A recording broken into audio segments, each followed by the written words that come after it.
রাজকুমার ও যুগাচার্য স্বামীজির শিষ্যবৃন্দের পরবর্তী যুগে যাদের সাধনা ও সেবা শ্রীরামকৃষ্ণ বিবেকানন্দের বিশ্বব্যাপী ভাবধারাকে সজীব রেখেছে।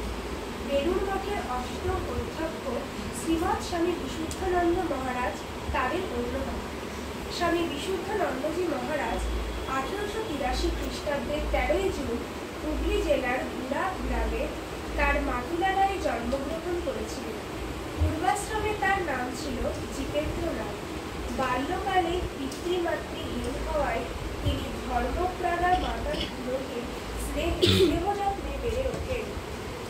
অশৈশব দেবদেবীর প্রতি ভক্তি, গুরুজনের প্রতি বিনয় নম্র শ্রদ্ধা, ছোট বড় সকলের প্রতি মধুর ব্যবহার এবং সর্বোপরি তার শান্ত প্রকৃতি তাকে শুধু যে সকলের প্রিয় করে তুলেছিলেন তা নয়, তার উজ্জ্বল ভবিষ্যতেরও ইঙ্গিত দিয়েছিলেন। সালটা 1903। দক্ষিণেশ্বরে যাতায়াত শুরু হল। শ্রীরামকৃষ্ণের সাধন তীর্থ পঞ্চবটী তলে এই তরুণ সাধক তার বহু বাঞ্ছিত সত্য লাভের জন্য ধ্যান করতে লাগলেন।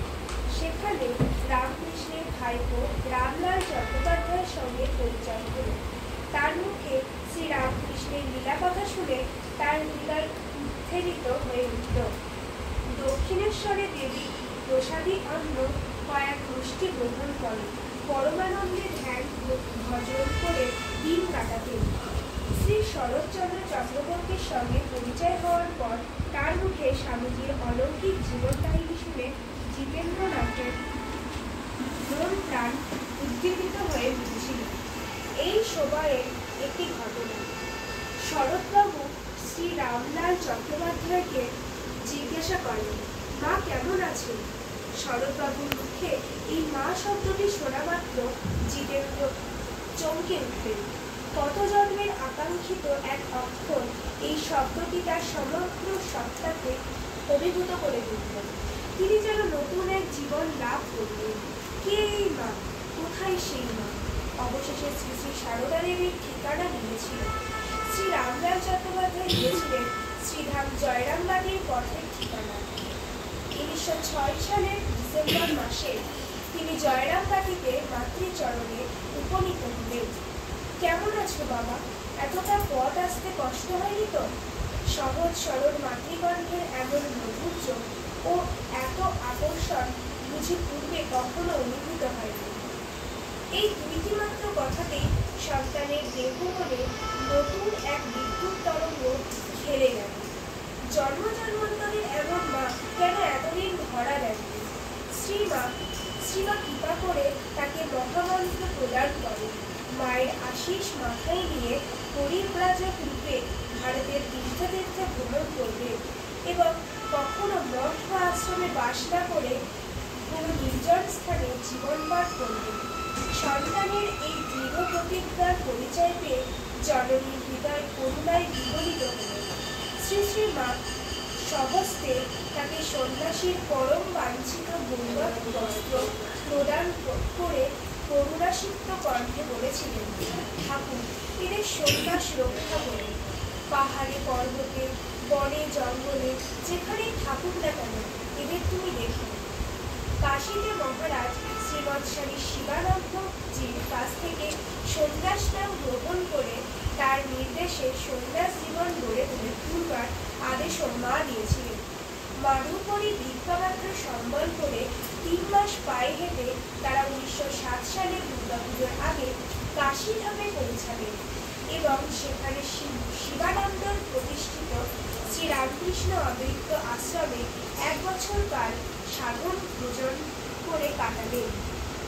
1908 সালে শ্রীরামকৃষ্ণ সংঘের অধ্যক্ষ স্বামী ব্রহ্মানন্দজি মহারাজ স্বামী বিশুদ্ধানন্দজিকে মাদ্রাজ মঠে শ্রীরামকৃষ্ণের অন্যতম পার্ষদ শ্রীমৎ স্বামী রামকৃষ্ণানন্দজির কাছে কর্মী রূপে পাঠান।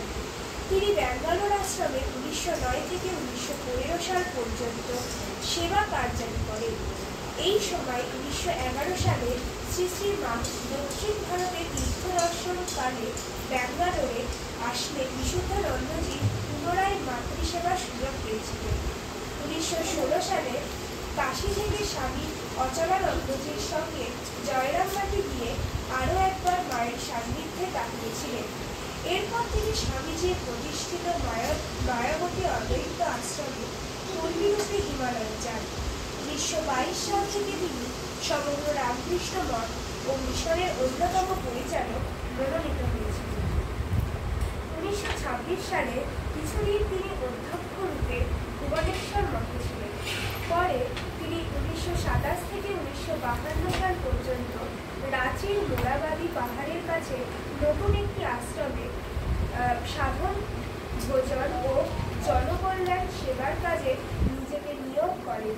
সেখানে তিনি মোরাবাদী সুন্দর মিশন আশ্রমটি গড়ে তুলেছিলেন। 1947 সালে স্বামী অচলানন্দজি দেহত্যাগ হলে স্বামী বিশুদ্ধানন্দজি রামকৃষ্ণ মঠ ও মিশনের অন্যতম সমাধ্যক্ষ নিযুক্ত হন।